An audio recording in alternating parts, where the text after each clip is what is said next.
reviewing The Acolyte, right? I just watched it. I just finished watching it, and I got some ideas, but to shorten the whole thing, it's okay. It's all right. It's definitely better than what I was expecting, and I think it's going to be better than what most people were expecting, to be honest with you. So we're just going to start from the beginning of episode 1 to the end of episode 2, and you're going to see on the screen that it's going to be, it's going to start at C tier. It's like the middle of the road, and then it's going to go up and down depending on whether or not there's good scenes, bad scenes, weird scenes, blah blah blah. So to start off with, in the very beginning, right, we see the assassin attack a Jedi Master. Now, for like a start of the Acolyte, it's pretty goofy. Like, she just kind of walks up to you and is like, "Fight me now with all of your strength," right? And everyone kind of laughs at her, and I think it is self-aware. That's why you have like the side characters laughing at her and stuff, which I'm glad they did. So I am going to be docking points for that because it makes sense. And also later in the story, you kind of see like why she does that, or at least get like some kind of clue. So that's all right. The fight choreography, it's pretty good. It's pretty good. The fight choreography is all right. The only they have like they have more hand-to-hand combat than they do lightsaber combat, and honestly, I'm fine with it. Now, mind you, the hand-to-hand combat isn't anything super crazy, but it's just enjoyable to watch. You know what I mean? I like the little knives that the assassin throws. I think those are a little goofy. However, I will say that in the very beginning, that Jedi Master should not have lost, to be honest with you. Because, I don't know, unless the Jedi Masters got super weak back then, which they weren't supposed to be. She should have been able to immobilize her with the Force and knock her out pretty soundly. You know what I mean? So, I don't think she should have lost it, especially to be fair though, we have seen assassins beat Jedi Masters before, like with Darth Maul and Qui-Gon Jinn. So I'm not going to deduct any points for that, but it's just kind of one of those things where it's like, could she beat her if the plot, didn't need for her to beat her? Maybe not, but that's all fine. She kind of went out like a Jedi should have with protecting that one dude, which kind of makes sense, and in that respect, the way she died does not bother me. I felt like she could have ended the fight way earlier if the Jedi Master took the fight seriously, which I feel like, she would have. Let's see. After that, which to my surprise, which I liked a lot, and none of the characters were insufferable. You know what I mean? None of the characters were really, argumentative or anything like that, with the exception of maybe the Padawan, but she was just a little bit of an asshole sometimes, not all the time, right? But she wasn't really an issue, so I don't mind her. She was okay. So, overall, surprisingly, there was no asshole-like characters. However, I will say for the first episode, the main character feels kind of flat. I'll be honest with you, a little flat. She doesn't really seem to have a lot of emotion to her yet. The reason why I say yet is because, I feel like these 2 episodes are setup episodes. We've seen this before, where, for example, the Bad Batch, they will they release 2 episodes before the finale. They release 2 episodes at the same time that were like setup episodes, and then they released the big finale. So I'm not going to really question that because it's just trying to get us into the world. Something else is, as you get a little farther along to the Jedi Temple, you see the Jedi's robes. Now the Jedi's robes are really fucking goofy. Like those, like the gold, like they're cool, like the gold and the white. But like, one of them has a cape. Why do they have a cape? Like, it's just like, Jedi is supposed to be a little more, how do I say, not, I don't know. I just don't feel like they would be wearing gold robes. To be fair, it's a different time period, and I'm not going to deduct points based off of that because, it's a design choice that doesn't really affect the story, and it's not like they're wearing something super gaudy anyway. It's just a little, it's a little out there. It's almost there, but it's not quite there. And now to an actual thing. Now, when you're watching a science fiction or any kind of Star Wars or anything like that, you have to give it the benefit of the doubt, right? Like, there are certain things that'll happen that'll just be like, hey, we're just doing this just because, right? Like, it may not make sense in real life, but, I'm sure you're all familiar with it. So, I'm going to give each episode about 3 to 5 points. I think I'm going to go with 3. 3 points of, like, it can have a, just believe it, 3 points of that, right? To be like, hey, maybe this isn't realistic, but it's just fun to keep around. So the first episode of Acolyte uses this first point in the very beginning, where it shows the fire, like fire in space, right? Now, the thing is, like, fire can happen in space because it comes from like a pipe. So it shows that like air is coming from a pipe, and then a fire happens, which makes sense, right? There's no oxygen in space. If it would, like, it would not make sense if there's just like a ball of fire in space. That can't happen because there's no oxygen. So we see her looking at, this like panel that's like on fire, and we're like, oh, okay, it's on fire. There must be some oxygen coming out of it. Blah blah blah. She then takes out a spray, like some kind of like sprayer device, and just sprays it. It looks like a fire it looks like a misty version of a fire extinguisher. And I'm looking at that and I'm like, I don't think that would work, because that, like, there's a leak coming from the pipe. There isn't just a fire, it's a leak coming from the pipe.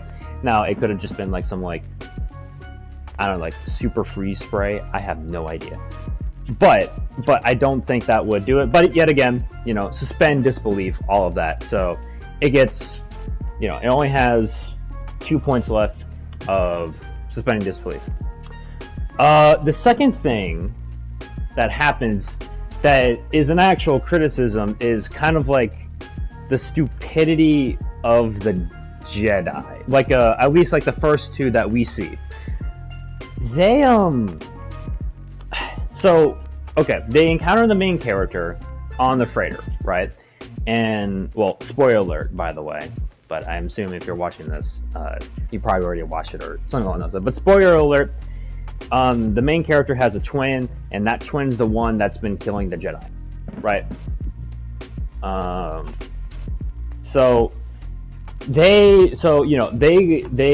by the way, the main character was a former Jedi, but she left the Order, which is an interesting kind of like plot scenario. So the main Jedi come, and they kind of put her under arrest as like a suspect. Now, the only issue I have with this is, I felt like she could have defended herself really easily because she was on the freighter. They could easily be like, hey, how could she have gotten from here to here? Like, either pull up the security cameras, because she was on that freighter the entire time, and you could have easily pulled up like a manifest or something along those lines that said like, oh, hey, we picked her up here, and we've been traveling in space this entire time. It's just, it's a little, it kind of doesn't make any sense. Now, mind you, they could have just overlooked it, and she could have just not said it, but it's a little, it's like, this is what should have happened, right? Like, she could have defended herself really easily. She didn't. And now onto the prison scene. I actually really liked the prison scene. It showed, just in general, it was just a good scene. I don't know why the Jedi didn't take her into custody, but like by themselves. So apparently they put her on some like prison transport or something that was heading to Coruscant. They didn't take her herself. I don't know. In this scenario, I don't know why you would do that. Because from the Jedi's point of view, you're looking at a Force user who killed a Jedi Master. And you're putting her on a ship with a bunch of non-Force users and some robots. And like, why wouldn't you just take her there yourself, right? At that point, it would be much safer that way, or at least be on the ship. But anyway, excusing that, the people, sorry about that. the people, like on the ship, they're a bunch of miscreants and all of that. And she's like, I believe the Jedi, so if you guys are escaping, bah humbug, whatever. I don't want to escape, right? And I was looking at it and I was like, okay, that's pretty, that's a pretty good character moment. It shows that like she trusts the Jedi still, even though she left the Order, blah blah blah. So here's an actual criticism of the show, because it's a little too early for what was happening. So, if you know, in the Clone Wars, the Jedi were hypocrites because they involved themselves a lot with politics, right? Basically they became enforcers of the Senate, which is what led to the downfall in the first place. Now, in the Golden Age of the Republic, the Jedi were supposed to be a completely separate thing. Now, there is a scene where one of the masters talks to another master, and that one master is like, hey, we can't let it get out that a former apprentice killed one of our Jedi, because then our political enemies could use it against us. Now, that's kind of early. I think it's a little too early, because the Jedi the Jedi aren't supposed to be beholden of the Senate. That's not supposed to be a thing yet, right? It's supposed to be a thing later. So I'm watching this and I'm like, hey, okay, it's just kind of like, Jedi aren't supposed to be in politics. This is supposed to be their golden age. Now, mind you, the golden age of the Republic, or at least the Jedi, was not 100 years ago. It takes place 132 years ago. This is long before Plagueis and Sheev, and the Jedi shouldn't really be too worried about politics. So, it's a small statement, but small statements like that mean a lot. So that's why it's gonna, bring it down a bit. But, overall, does it affect it that much? Not really. It's just a little thing, right? It's just one of those things. On a side note, this does have amazing potential because of Yoda. Yoda's here. Yoda's alive. Yoda's like 800 years old or something like that. I forgot the exact. I think he's 900, right? Like, he was 900 when he died. Yoda is here. Yoda is chilling on the council and everything, right? Like he's fine. He's good. He's all right. So yeah, Yoda. Yeah, I can't wait to see Yoda. If they don't bring in Yoda, I mean, this it's kind of like, why didn't you do that? I'd say it brings it down to a D tier, but again, setup episodes. Okay. After that, the Force Vision was pretty cool, right? There's a Force Vision scene. The Force Vision scene's all right. It's good. It's okay. Nothing too much. I liked it. It was all good. However, there's another. I'm going to take away another, suspension of disbelief point because I forgot to mention that in the prison, there's a couple prisoners that have like special abilities and like, you know, like biotics in their head. Like they have like one of them has like a machine in their head that like turned the droids haywire, right? And I feel like they would notice that and they would take care of that before that became a problem. Another thing is I like how the main character is not a Mary Sue, which is nice. I think whoever the director was, actually I do know who the director is. What am I saying?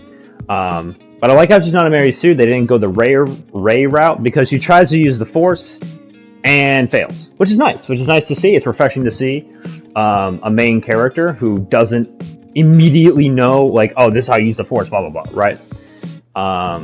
Which is such as Rey. Now, I forgot to mention, I will be deducting a few further points for the director, because the director made statements and comments about Acolyte and before Acolyte that was really against the fan base, right? Which is completely the director's fault, because, like, again, this show so far, to spoil the ending of this review, it's okay. It has potential, and it looks like, you know, it's not gonna be the greatest Star Wars piece, don't get me wrong, but at the very least, I am not hating it, and I'm not like sighing and cringing like I did like Rise of Skywalker with the sequels. Right now, it's okay. It's okay. All the comments about diversity and LGBTQ and whatever your stance on that, it's not really present in the show unless you really look for it. Like in my mind, Acolyte does it the best way you can possible. Everything is very subtle.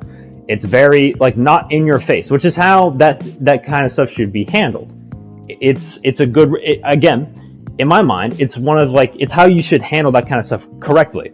For example, it is revealed, now mind you, I could be completely wrong about this, but I'm pretty sure the main character has two mothers, right? And it's shown in a scene where the master says, like, your mothers and your sisters, you know, they all died in the fire, right? And that's the only time that's ever brought up, for now at least, right? It's obviously going to come up again in the future, but, you know, that, like, they're not what I mean by that, they're not constantly shoving it in your face, which is how they should do it. I feel like they really nailed that here. It isn't overly whatever. It's all very subtle, nice, and, you know, and there is a lot of diversity, and, like, you know, like within the characters and all that, like, you know, most of them are, I think there's only like one white guy, right? Is there a problem with that? Not at all. I actually expected coming here and seeing this and being like, oh, there's no white guys. No, like there's a couple. And the point is, though, is that there doesn't need to be, which is nice to see. There's probably more aliens than like humans, and well, at the very least, there's a comparable number, right? There's a lot of aliens, which is nice to see. I like looking at the different aliens. I like looking at all of that, right? Which is great. The diversity and all of that is handled very well, which is surprising considering the director. I feel like somebody at the studio has definitely watched Jujutsu Kaisen, I think. Because, quite literally, the very first scene is the assassin trying to kill one of the masters. But the master is in like a super meditative state. He's floating off the ground and everything. And quite literally, it's like Gojo's infinity. You can't get close to him. You can't punch him. It's like a force field, right? It's pretty cool. And it's a pretty cool action sequence. The girl's trying to throw knives at him. They all just kind of bounce away. She tries to get close, but she gets frozen until she backs away again. She tries to leap up and like drop kick him. That fails too. And then, you know, eventually she gets away, trying to figure out, okay, how do I get close to this guy, right? So, you know, that's a pretty cool scene. That's pretty nice. So I'm gonna add some points for that. Um, Continuing, here's a very interesting character, right? Which I don't know how to feel. I don't know how to feel about this character.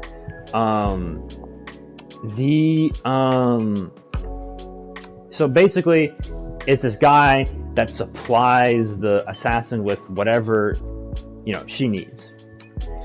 And, like, he's kind of like a poisoner. He doesn't look like he's force sensitive, but he could be. I'm not sure, but I don't think he is.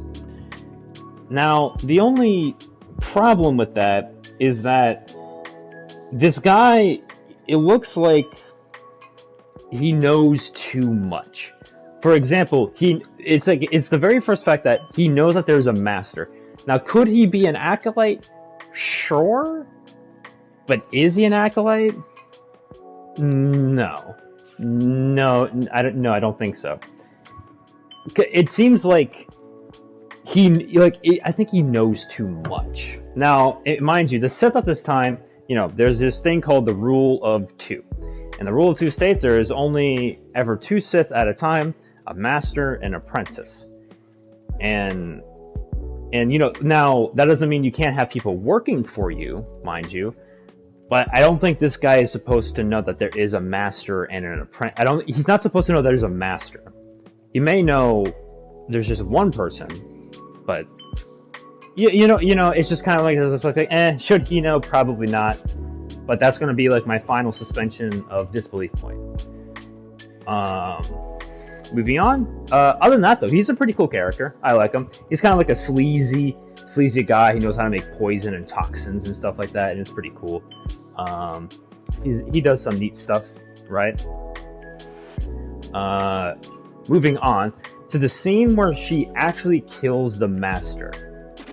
It's pretty interesting.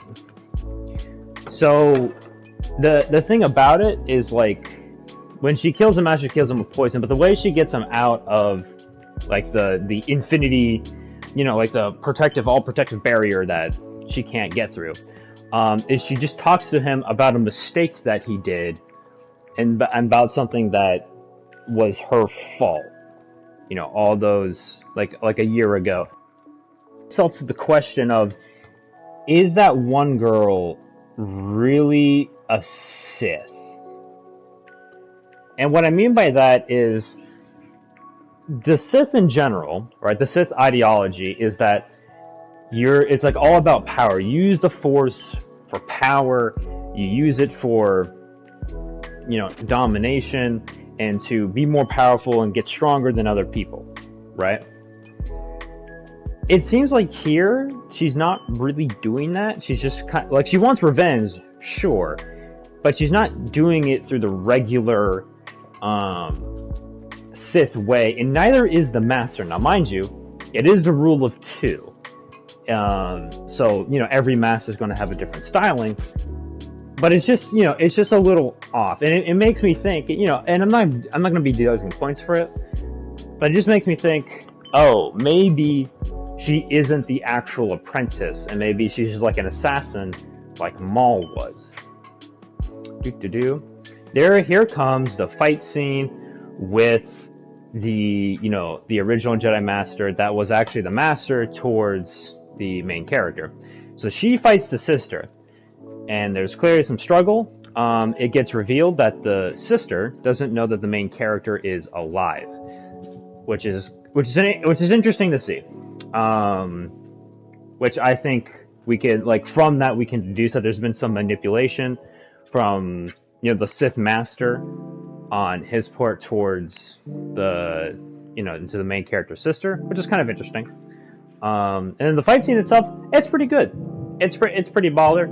Again, it's one of those things where, like, he was overempowering her a lot. Now, mind you, he was trying to get information. Now, I don't know why you had to fight her to keep that information. You could have just knocked her out, and then, you know what I mean? Like, it's just one of those things. Again, it's like in the first fight in the very beginning, where it's like, oh, well, how did she, like, she really shouldn't have gotten away, or, she, like, she should have been captured, is what I'm saying, in that scene. She does like a big dust thing and then she disappears, which is weird, because like, there's like walls on all sides. Now, could she have climbed up the walls? Yeah, but I felt like the Jedi would have either seen signs of that or whatever, and they would have found her. So honestly, is it that bad? No. Like, she was going to get away anyway. I already knew that. And then we have the scene where the main character sees her twin, and it's interesting, at the very least. You look at it and you're like, you know, there's something going on here. It's pretty cool. Now, mind you, nothing kind of goes to their heads. They just kind of stare at each other, and they're just kind of like, right? They don't say anything. Like the twin says like Asha, like they say each other's names, but that's about it. And then the main character finally pulls the trigger because she had like a stun gun, and she misses. Which, mind you, which is probably on purpose, right? But like she misses, and it's just kind of like, oh, okay. Now, in my mind, I felt like she would have talked to her, but again, I haven't seen, like, there isn't enough of her character to kind of tell one way or another what she would have done. So, I don't mind it. Not that big of a deal. Overall, this is the final score. Whatever it was, I'll probably put bullet points as to why the score is. But I don't think I'm going to give it that low of a score. It's definitely not an F, and I don't think it's a D. I think it is a C tier. I haven't looked at the points yet, but, you know, yeah, anyway. I think it's a C tier. I think it sits comfortably at C tier, and, you know, it's honestly better than the sequels, right? You know, but, you know, that's not a very high bar, you know what I mean? But it's all pretty good. Yeah. Other than that, I think everything's it could be good. It could be good. It's just right now, like, again, these are setup episodes, so it's not that bad. Oh, one more thing. A cool scene is that the Wookiee. I like the Wookiee. At the very end, it reveals, oh, there's a Wookiee Jedi Master that she's gonna kill. The Wookiee's pretty cool. Like some scavengers try to rob his home, and he breaks their weapon in half. That's pretty cool. I like that. But yeah, one more thing with the ideology. The Jedi Master to the main character, the former mentor to the main character, he says something that's a little weird. He describes the Force as a power, which is not really a thing with the Jedi. It's more like the Force is it's kind of like a will that, you know, like the Jedi are servants of the Force, right? The Force isn't really a power. You know, you're not supposed to use it as a power. And he describes it like that. I'm just kind of like, right? But again, it's just minor details. Overall, it's pretty good. It's got the bones that it could be something cool if it lets itself be. Now, I'm not saying anything because of the director. The director has made stinkers before, but maybe she's finally learned her lesson. She looked at criticism, and who knows, it might be pretty good. Anyway, hope you all enjoyed this review, and I'll be back when Acolyte finishes and give my overall review then. Alright, bye-bye.